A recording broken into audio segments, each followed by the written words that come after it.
नमस्कार दोस्तों, आपका स्वागत है अपने YouTube चैनल फैक्ट न्यूज 24/7 पर। आशा करते हैं आप लोग सब अच्छे होंगे। चलिए दोस्तों, पहले बड़ी खबर की ओर चलते हैं। पहली बड़ी खबर आ चुकी है 8वें पे कमीशन और सरकार का नया प्रपोजल को लेकर। जी हाँ दोस्तों, 8वां पे कमीशन को लेकर सरकार के गलियारों से एक नया और बड़ा प्रस्ताव सामने आया है। ऐसा कहा जा रहा है कि आने वाले समय में फिटमेंट फैक्टर 2.86 से बढ़ाकर 3.57 तक किया जा सकता है। अब जरा सोचिए, अगर ऐसा हुआ तो बेसिक पे और पेंशन दोनों में जबरदस्त उछाल आ जाएगा। और दोस्तों, सरकार को मेरा एक सुझाव है कि जैसे सरकार एक देश एक चुनाव की बात कर रही है, वैसे ही क्यों ना एक देश एक वेतन या फिर एक देश एक पेंशन का नया नियम बनाया जाए। अगर सांसदों और विधायकों का वेतन और पेंशन भी पे कमीशन के हिसाब से तय किया जाए तो देखना दोस्तों, 8वां पे कमीशन बिजली की रफ्तार से लागू हो जाएगा। इतना इंतजार नहीं करना पड़ेगा। जी हाँ, तो अगर नेताओं, विधायकों, सांसदों का वेतन और पेंशन पे कमीशन के हिसाब से तय होने लगे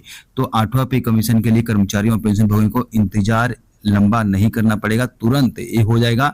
जैसे सांसद विधायक टेबल पीट कर अपना वेतन और पेंशन बढ़ा लेते हैं, उसी प्रकार हमारा भी सैलरी और पेंशन तुरंत बढ़ जाएगा अगर पे कमीशन सांसदों के लिए भी लागू हो जाता है तो। आपका क्या सोचना है इसके ऊपर? अपनी राय कमेंट करके जरूर बताइए। वहीं दोस्तों, बहुत सारे जो पेंशन भोगी हैं जानना चाहते हैं कि 8वें वेतन आयोग में मेरी पेंशन कितनी बढ़ेगी। तो दोस्तों, आपकी जानकारी के लिए बता दूं कि 8वां वेतन आयोग 1 जनवरी 2026 से लागू होने वाला है। ऐसे में दोस्तों, 8वें पे कमीशन में आपकी पेंशन कितनी बढ़ेगी? अगर आपकी बेसिक पेंशन 18,000 रुपये इस समय है तो आपकी नई बेसिक पेंशन 34,000 रुपये हो जाएगी, प्लस इसके ऊपर डीए मिलेगा। वहीं दोस्तों, 19,900 रुपये अगर आपकी बेसिक पेंशन है तो आपकी नई बेसिक पेंशन 37,600 रुपये 8वें वेतन आयोग में हो जाएगी। वहीं दोस्तों, 21,700 अगर आपकी बेसिक पेंशन या बेसिक पे है तो 41,000 रुपये आपकी नई बेसिक पेंशन या बेसिक पे हो जाएगी। 25,500 अगर आपकी बेसिक पे अभी करेंट में है तो 48,200 नई बेसिक पे और नई पेंशन हो जाएगी। 29,200 अगर आपकी बेसिक पे है तो 55,200 आपकी नई बेसिक पेंशन 8वें वेतन आयोग में हो जाएगी। अभी दोस्तों, अगर आपकी बेसिक पे 35,400 है तो 8वें वेतन आयोग में नई बेसिक पे नया बेसिक पेंशन 66,900 रुपये हो जाएगा। तो इस प्रकार से आपका पेंशन जो है 8वें वेतन आयोग में बढ़ जाएगा और 8वें वेतन आयोग में आपको अच्छा खासा जो है पैसा देखने को मिलेगा। वहीं दोस्तों, फिटमेंट फैक्टर की बात करें कि 8वें वेतन आयोग में फिटमेंट फैक्टर क्या होगा, तो आपकी जानकारी के लिए बता दूं दोस्तों, 8वें वेतन आयोग में फिटमेंट फैक्टर 2.57 से लेकर 3.57 के बीच में हो सकता है। अगर यूनियन की माने तो इतना 2.57 से लेकर 3.68 के बीच होना चाहिए, लेकिन सरकार इतना अगर नहीं देती है तो 2.25 अगर देती है तो ये भी अच्छा खासा बढ़ोतरी लेके आएगा 8वें वेतन आयोग में। वहीं दोस्तों, अगली बड़ी खबर आ चुकी है कि जनवरी 2026 से डीए कितना होगा उसका आंकड़ा सामने आ चुका है। जी हाँ दोस्तों, AICPN के आंकड़ों के हिसाब से आपका महंगाई भत्ता बढ़ता है। अभी दोस्तों 58% महंगाई भत्ता इस समय है। AICPN के आंकड़ों के हिसाब से अगर हम महंगाई भत्ता देखें तो जनवरी 2026 से 61% महंगाई भत्ता होने जा रहा है। 61% या 62% महंगाई भत्ता जनवरी 2026 से होने की संभावना यहाँ पे दिखाई दे रही है। तो इस जनवरी 2026 से 8वां वेतन आयोग लागू होना है और महंगाई भत्ता 60% के ऊपर जा रहा है। ऐसे में फिटमेंट फैक्टर आपको अच्छा खासा देखने को मिल सकता है।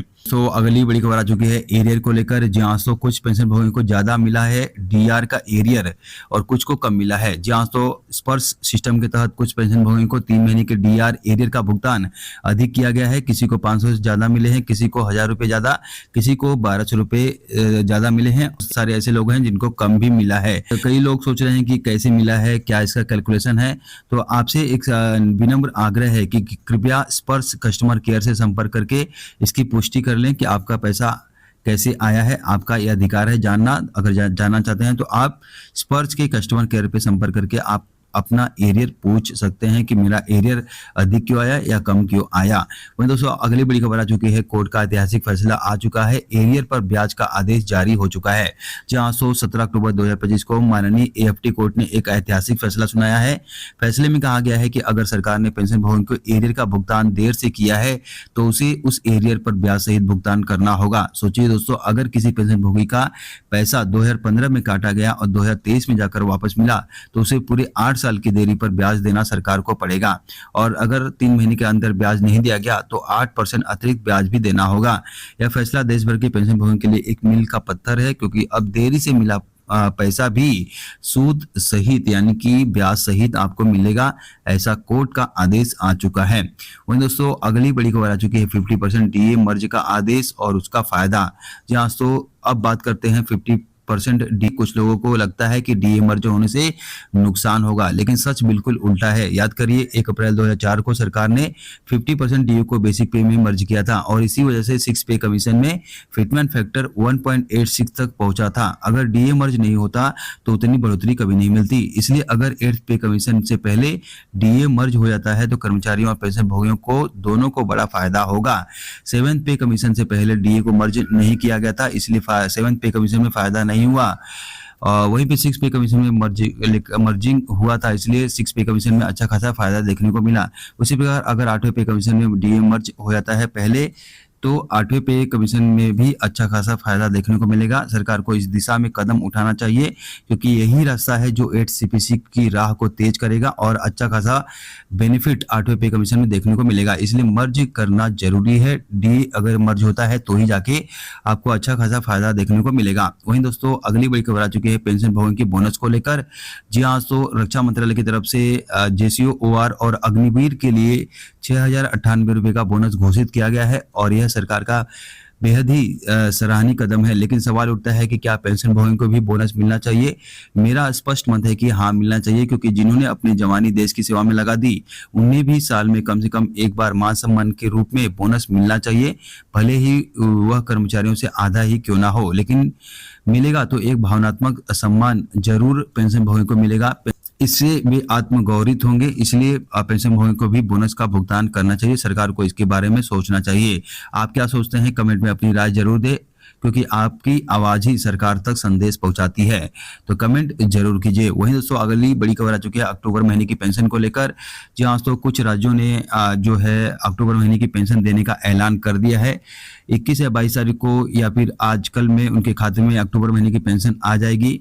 उसी प्रकार दोस्तों केंद्र सरकार के जो पेंशन भोगी हैं तो उनके लिए भी केंद्र सरकार को ऐलान करना चाहिए और जल्द ही अक्टूबर महीने की पेंशन देने का प्रावधान करना चाहिए। वही दोस्तों बात करें 18 महीने एरियर की, तो ऐसे में दोस्तों आपकी जानकारी के लिए बता दूं कि 8वां पे कमीशन जो है 1 जनवरी 2026 से लागू होना चाहिए था, लेकिन दोस्तों अगर इसको लगते लगते जुलाई 2027 में ये लगता है तो ऐसे में दोस्तों आपको 18 महीने का एरियर मिल सकता है। जी हाँ दोस्तों, 18 महीने का एरियर आपके खाते में आ जाए।